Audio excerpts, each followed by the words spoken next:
Assalamualaikum warahmatullahi wabarakatuh. Selamat siang anak-anak. Senang bisa kembali bertemu dengan kalian semua. Perkenalkan, nama Ibu Reris.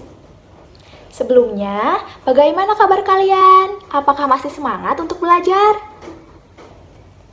Nah, sebelum memulai pembelajaran hari ini, alangkah baiknya kita berdoa terlebih dahulu ya. Berdoa menurut kepercayaannya masing-masing dimulai.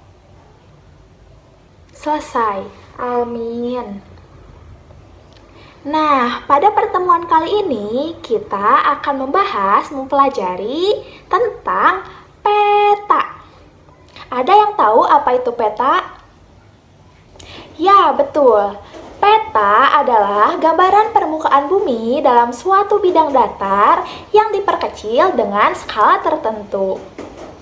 Mengapa sih kita harus mempelajari peta? Emang peta itu mempunyai fungsi? Tentu saja peta itu memiliki banyak fungsi. Kesatu, peta berfungsi sebagai penunjuk lokasi di suatu tempat di permukaan bumi. Peta juga bisa digunakan untuk menunjukkan suatu arah sehingga kita tidak tersesat. Lalu fungsi yang kedua yaitu untuk memperlihatkan ukuran jarak, luas, atau arah suatu daerah di permukaan bumi. Fungsi yang ketiga yaitu untuk menggambarkan bentuk-bentuk di permukaan bumi sehingga tampak terlihat jelas. Selanjutnya, apakah ada yang tahu ada berapa jenis peta? Ya, peta itu banyak sekali jenisnya. Tetapi secara garis besar, peta dapat dikelompokkan menjadi dua, yaitu jenis peta berdasarkan isinya dan jenis peta berdasarkan bentuknya. Yang pertama, jenis peta berdasarkan isinya. Jenis peta ini menggambarkan sebagian atau keseluruhan permukaan bumi secara umum. Nah, peta ini dapat dibagi lagi menjadi tiga, yaitu peta dunia. Peta dunia ini yakni menggambarkan bentuk, letak, dan wilayah negara-negara yang ada di dunia. Yang kedua yaitu peta korografi, dan yang ketiga yaitu peta topografi. Lalu yang kedua, berdasarkan isinya, ada yang disebut dengan peta khusus. Peta khusus ini yaitu menggambarkan dan menjelaskan tentang suatu aspek atau gejala khusus pada permukaan bumi di wilayah tertentu.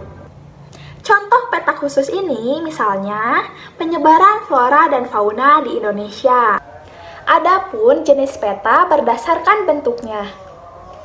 Nah, berdasarkan bentuknya ada tiga macam peta, yaitu ada peta datar, peta timbul, dan peta digital. Yang pertama, peta datar. Peta datar ini merupakan jenis peta yang dibuat dalam bidang datar, misalnya dalam berupa kertas, kain, kanvas, papan, dan sebagainya.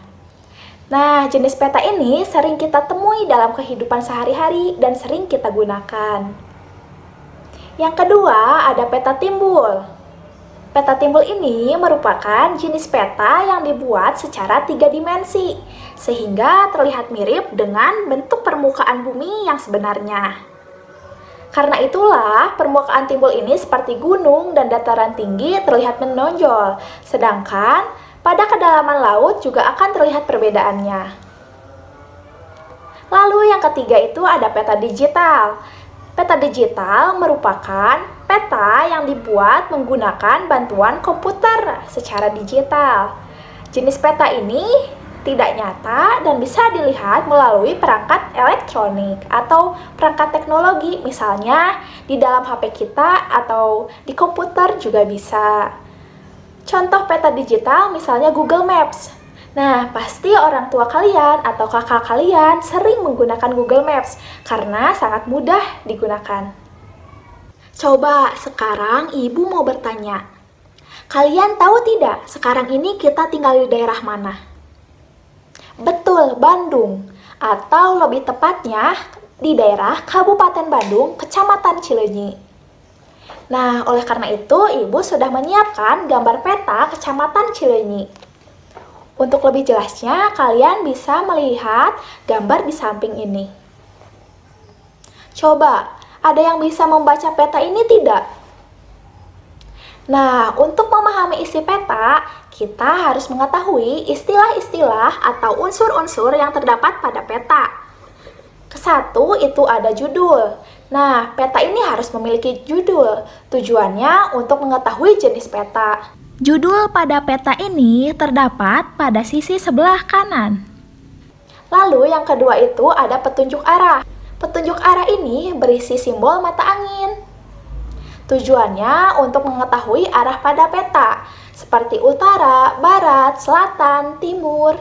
Petunjuk arah pada peta ini terdapat di sisi sebelah kanan dengan menggunakan simbol utara. Yang ketiga ada legenda.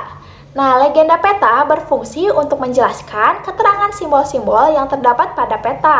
Pada peta ini, legenda terdapat di sisi sebelah kanan. Dapat dilihat banyak berbagai simbol seperti pusat administrasi, simbol batas administrasi, simbol jaringan perkeretaapian, simbol pola ruang, simbol jaringan jalan. Lalu yang keempat itu ada skala peta. Nah, skala peta merupakan perbandingan jarak antara keadaan pada peta dengan keadaan sebenarnya. Skala pada peta ini yaitu 1 berbanding 25.000. Artinya, 1 cm pada peta sama dengan 25.000 cm pada jarak sebenarnya. Tadi kan Ibu sudah memperlihatkan gambar peta Kecamatan Cileunyi. Nah, sekarang coba kalian sebutkan informasi apa saja yang kalian dapatkan dari peta tersebut. Ya, yang pertama itu, dari peta tersebut kita mendapatkan informasi bahwa batas wilayah Kecamatan Cileunyi ditandai oleh garis berwarna hitam putus-putus di tepian gambar. Lalu, di Kecamatan Cileunyi terdapat 6 desa, yaitu Desa Cibiru Wetan, Desa Cinunuk, Desa Cimekar, Desa Cileunyi Kulon, Desa Cileunyi Wetan, dan Desa Cibiru Hilir. Di Kecamatan Cileunyi masih terdapat kawasan pertambangan batuan yang terletak di dekat daerah Krida Nusantara. Lalu di Kecamatan Cileunyi terdapat jalan arteri yang ditandai oleh garis berwarna orange. Nah, jika dilihat dari warna peta di Kecamatan Cileunyi, banyak sekali kawasan pemukiman. Lalu, dari peta ini juga kita mengetahui bahwa di Kecamatan Cileunyi masih terdapat kawasan hutan lindung yang ditandai oleh warna hijau muda. Nah, bagaimana pembelajaran hari ini? Apakah menyenangkan? Coba, siapa yang dapat menyimpulkan materi-materi yang sudah dijelaskan tadi?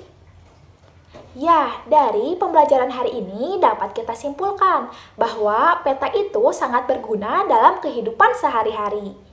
Peta yang sering digunakan dalam kehidupan sehari-hari adalah peta datar atau ada juga peta digital. Nah, dengan adanya peta, kita dapat mengetahui di mana letak-letak daerah, mengetahui jarak dari daerah satu ke daerah lainnya, dan juga ternyata kita dapat mengetahui dan mendapatkan informasi baru bahwa di daerah kita itu masih banyak hutan lindungnya. Sekian untuk pembelajaran hari ini. Sebelum kita pulang, marilah kita berdoa terlebih dahulu. Berdoa dimulai. Amin. Nah, tetap semangat ya dan sampai jumpa di pertemuan berikutnya. Wassalamualaikum warahmatullahi wabarakatuh.